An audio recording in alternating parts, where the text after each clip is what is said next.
over-invested here. Not a bad thing. But at times we are just an instance away from being deported. True or not true? At times we are an instance away from being deported. Where I live in Nairobi is a gentleman who spoke to me one day.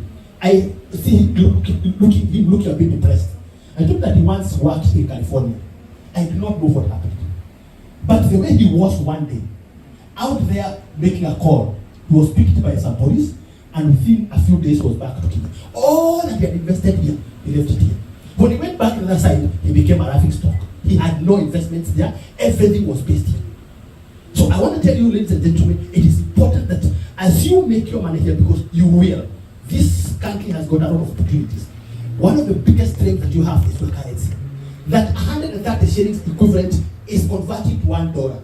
If only you picked only $500 and said for the next 5 years or the next 6 years, I want to be putting some reserves back at home, that will ultimately give you the cushion that you especially need. And of course, when you're doing that investment, we also take cognizance of the fact that your circumstances keep changing. There is death, there is disability, there is critical illness. You know, as these things that happen in life, you need to be appropriately cushioned. That the event of death, the people that you are supporting the other side, they'll not just be thrown to the wilderness.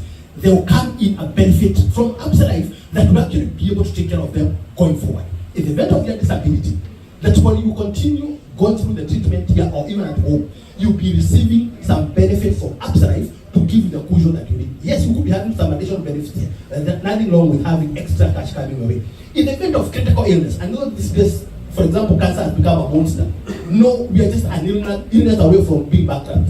If you had at least an opportunity to be given an extra benefit in case of terminal illness, that again is going to cushion you and also cushion the members out back at home who are depending on you. So what financial planning then is all about?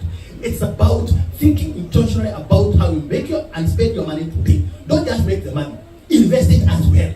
Don't invest all that you make. There's a gentleman called Warren Buffett, and according to Warren Buffett, we should be spending the balance of investment. And according to this particular gentleman, a revolutionary budget formula has been designed. We call it 25-50-25. 25-50-25.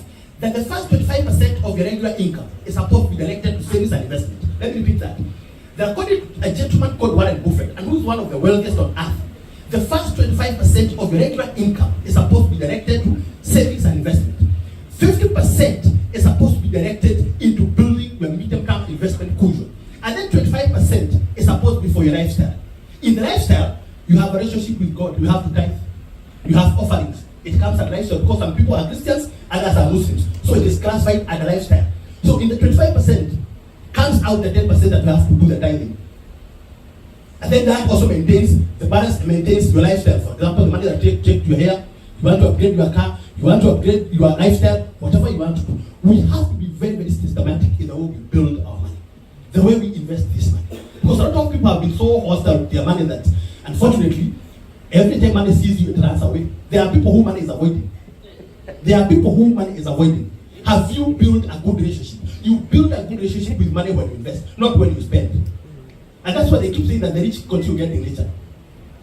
That if you build a good relationship with money, what will happen is that you attract more. You attract more. So that as you get into retirement age, you have enough for yourself, enough for your children, enough for your grandchildren. I do not think it is in God's revelation for anyone to get retirement age broke. I don't think. Because God's word tells us very, very clear. A wise man, in some sections, is written as a good man, leaveth inheritance for his children's children. For you to be able to leave something for your children and your grandchildren, you are already wealthy enough. Not true? You are already wealthy enough. So it is not in God's definition for people to be broke. It is only the way we interact with your money and our resources that at times makes us to be poor. So I'm inviting you, ladies and gentlemen, just have a session with me. A physical session of 20 minutes will make a difference. I have sat with Pastor Susan, Pastor